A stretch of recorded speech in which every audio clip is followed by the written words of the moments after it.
are going to thank you for it. But aside from that now, let's get into a conversation where we are celebrating someone doing incredible things in the construction space in South Africa. Remarkable is the word to describe her. Really amazing as an entrepreneur.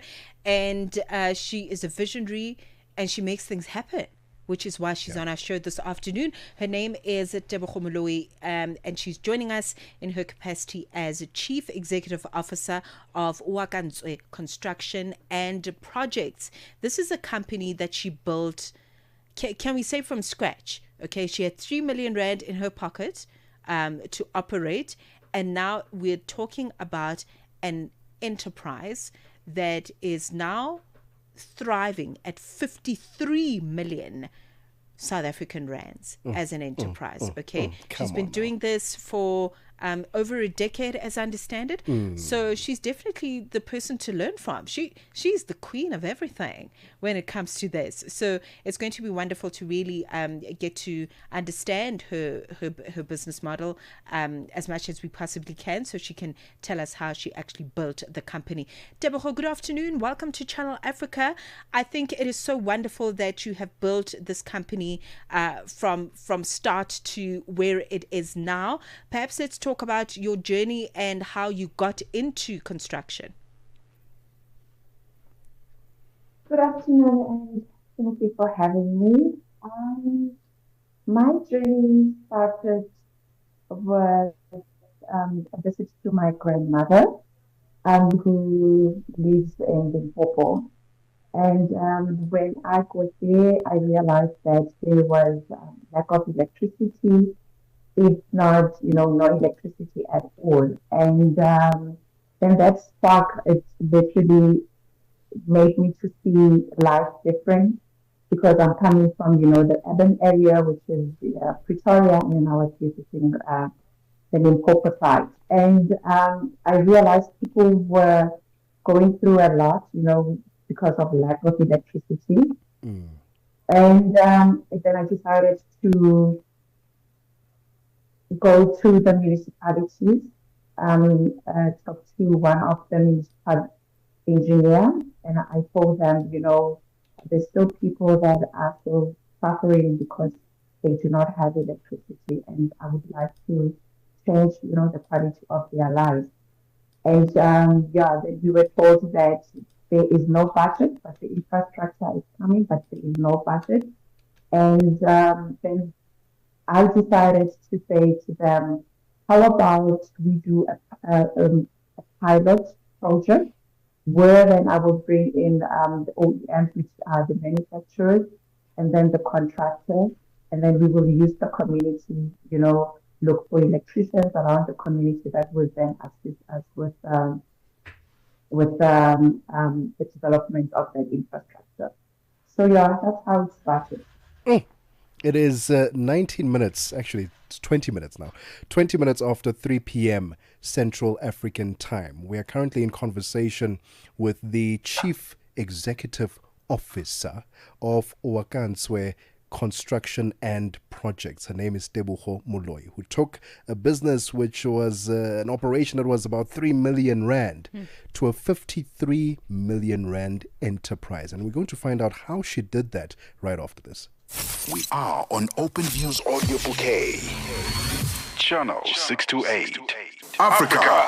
It's time to plug into the heartbeat of the continent. Tune in to Channel Africa, your go-to radio station that broadcasts in 5 different languages. L'Afrique du Sud célèbre la journée nationale du Kabla hujaitwa kwa jina la Double K, or more of our forests have been destroyed. Partido Africano da Independência da Guiné.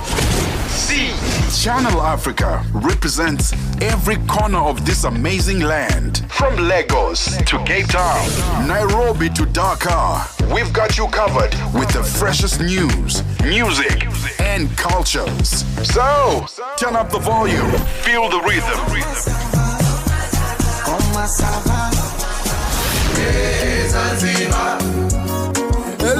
Enjoy the conversation. Channel Africa, the African perspective. This is the upside for the best African vibes, groundbreaking content. 21 minutes after 3 p.m. Central African time, from a 3 million rand startup to a 53 million rand powerhouse. That's the journey of Tebogo Moloi, the Chief Executive Officer of Oakantswe Construction and Projects.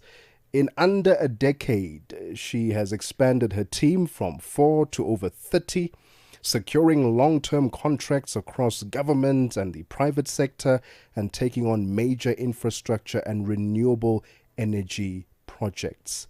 Tebogo, let's learn more about Oakantswe Construction and Projects. What was the vision from the start, and what do you hope to achieve through this company going into the future from an infrastructure and development point of view? The vision from the start was just to change the quality of the people's lives, especially in the rural area. And as it grew, then, the vision started to be clearer. And to me, I was like, okay, it's no longer a passion project. It's something that now it's a business. Then that I needed, say, where to from here. We're creating employees. We need to create employment within the community first, because I realized a lot of people in the rural areas did not have work. Some they do have the skill, but they do not know where to use those skills. So that's when then Oakantswe was established. And then we moved to the bulk electrical infrastructure, to then doing business with the private sector, which when we were doing maintenance and electrical installation. And right now we're also into the renewal space. Okay, so my next question, I'm going to have to read it now, because you're going to explain to us what this means. It sounds like big achievements. It sounds like a big deal, but I think as I read it, it makes sense as to how you were able to build the business. So Oakantswe, as I understand it, has earned an 8 EP grading from the CIDB. All right. That means that you've secured long-term contracts in both government along with private sector. And I also see here that you've diversified into renewable energy and substation development. So talk to me about what 8 EP grading from the CIDB actually means for your business. The 8 EP grading, it means a lot for us, and it opens doors, one, for us. We can do, business with big players, speak the same language with them. And number 2, it means we can be able to trust and grow other companies. And also it means that we are open for business. We are not going anywhere, but also we have diversified our services, as you said, that we are now playing into the renewable space. And we also in the substation development, so which is something that it was not easy to get into, especially the substation. We had to upskill our electricians, and our technical director also was also assisting us, because he's got a lot of expertise and experience into the substation.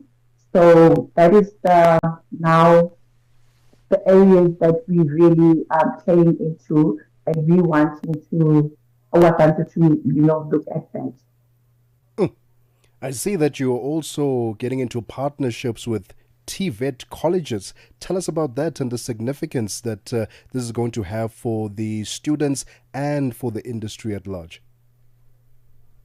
Okay, the partnership with the TVET college, we've realized that they only teaching them, about the theory, and we started actually with the lectures to say they need to understand what they are actually teaching the students.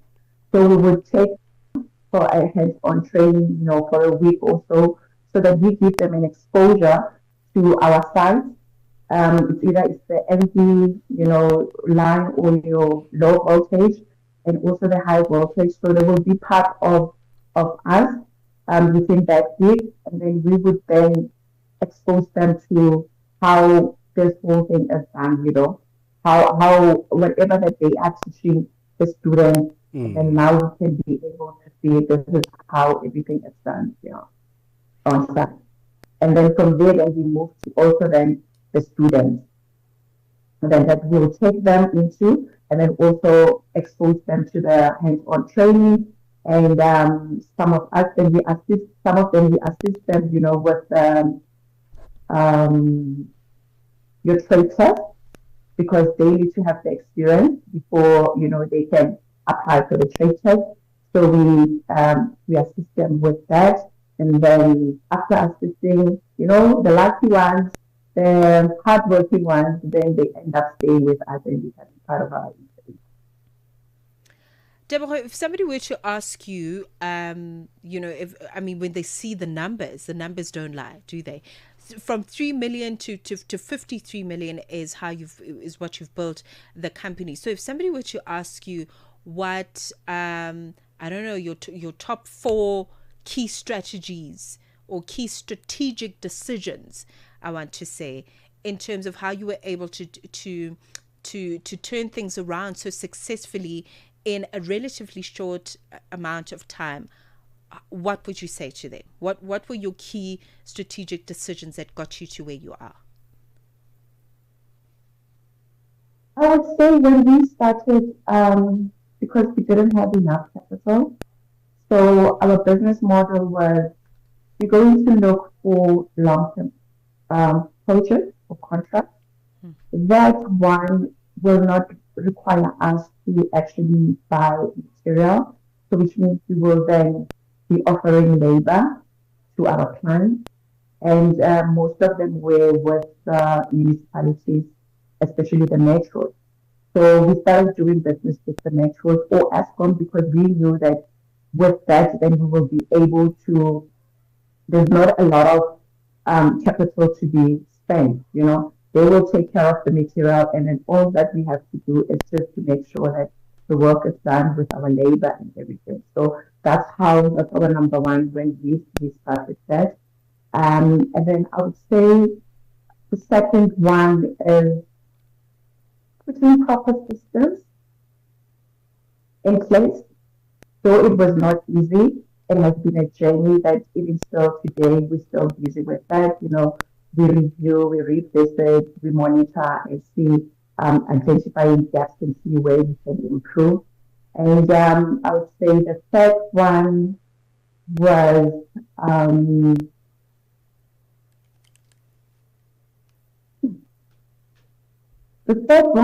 would say upskilling our electricians, making sure that we have professional electricians who know their job and who have the expertise and the experience. And I would say, the most important one was getting a mentor, to be honest. For me personally, and also for the company, I needed a brother or a sister company that would hold me by the hand and assist me to grow and, show me the way, because they have, they went through, they've made certain mistakes, and I needed someone who would give me the guidance and guide me through all this. So I would say mentorship was, joining a mentorship program was the best thing ever that could have happened to me personally, but also to the company, because we were exposed to a lot of things. Marketing, how to market the company, the sales, the financial part of the company, and also just building me as a person, because I was very shy. I was a very shy person. I still am. Yeah, I've learned how to, manage that and be able to sit in these tables and speak business. and speak well. And we love that for you, Tebogo. Congratulations for the success of your business, and we hope that it continues to grow, and we hope that you continue to inspire even more people in this industry. The voice of Tebogo Moloi, Chief Executive Officer of Oakantswe Construction and Projects, turning a 3 million startup to a 53 million rand powerhouse. It's 31 minutes after 3 p.m. Central African Time. Let's get the latest sports with Figi Lelingwati. Sports.